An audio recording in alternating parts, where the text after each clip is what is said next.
Now we have the derivatives of sine x and cosine x. Those derivatives are right here. Derivative of sine is cosine. Derivative of cosine is negative sine.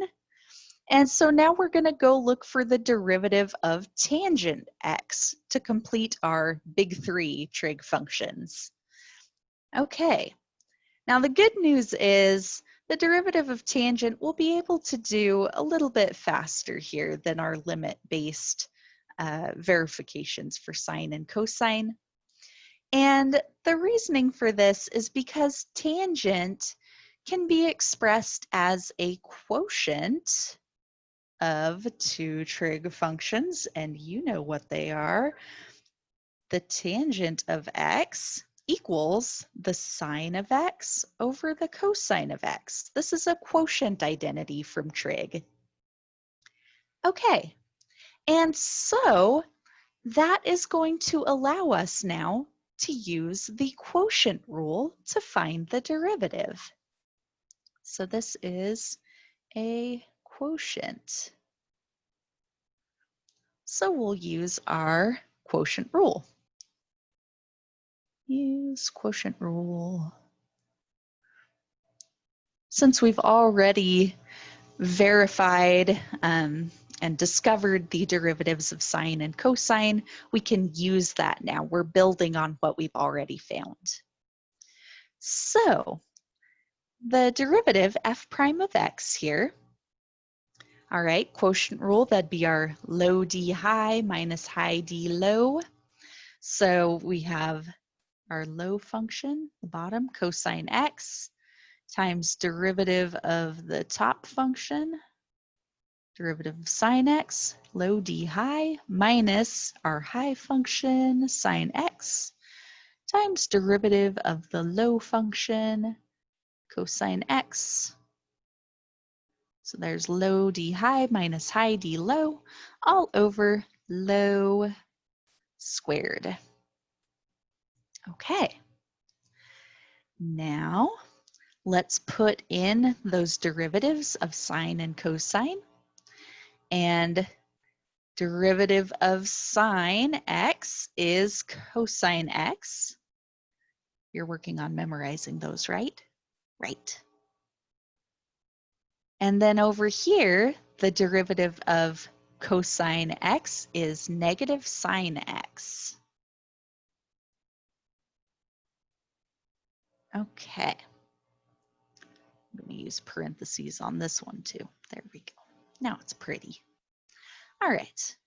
That's all over cosine x squared. Okay. Now, let's put that in the trig notation. This is cosine squared x plus sine squared x over cosine squared x. And you might notice something that's hopefully familiar up in that numerator. Okay, cosine squared plus sine squared. Or if you read it in the opposite order, sine squared plus cosine squared. That is our classic Pythagorean identity from trig. Okay, so this is the Pythagorean identity. Cosine squared of x plus sine squared of x equals 1. So that is all that's in our numerator right there. We have 1 over cosine squared x. Okay. And that, you might know that 1 over cosine is secant. Hopefully you remember that from trig. 1 over cosine x equals secant x.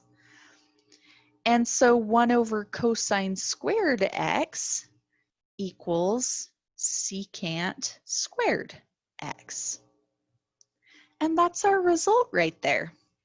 So f prime of x equals secant squared of x for the original function f of x equals tangent x.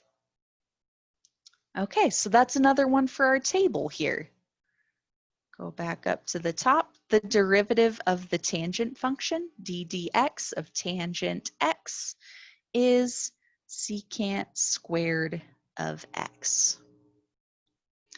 Now, to get the remaining three trig functions here, to find their derivatives, you can use quotient rule on all of those. Okay, so these three use the quotient rule, just like we just did for tangent. Okay, and you'll be able to find those derivatives. But to fill in our table here, here's the derivatives. The derivative of the cosecant function is negative cosecant x times cotangent x. The derivative of the secant function is positive secant x tangent x. Okay, those are multiplied together. Guess I could get them a little closer to each other. Okay, secant x times tangent x. And then the derivative of the cotangent function is negative cosecant squared x. So these are the derivatives of all 6 trig functions. Notice how 3 of them are positive, 3 of them are negative. That's very important to keep track of. One thing to note there is that the negatives occur on the co-functions, the functions that start with cosecant, cosine, and cotangent. Those all have negative derivatives. Our other trig functions have positive derivatives. Okay, so that might be kind of a helpful memory technique for you. Then the pairs of cofunctions have similar structure. So secant and cosecant, they both have that same type of format where it's a multiplication of 2 trig functions. And one's either secant or cosecant, and then you have a tangent or cotangent. Sine and cosine are fairly similar in structure. Okay, they are each other's derivatives, just cosine has the negative. And then the cofunction pair of tangent and cotangent also has a similar structure. It's a trig function squared, and then you just need to remember that secant goes with tangent, cosecant goes with cotangent. So hopefully that'll help you to memorize those a little bit.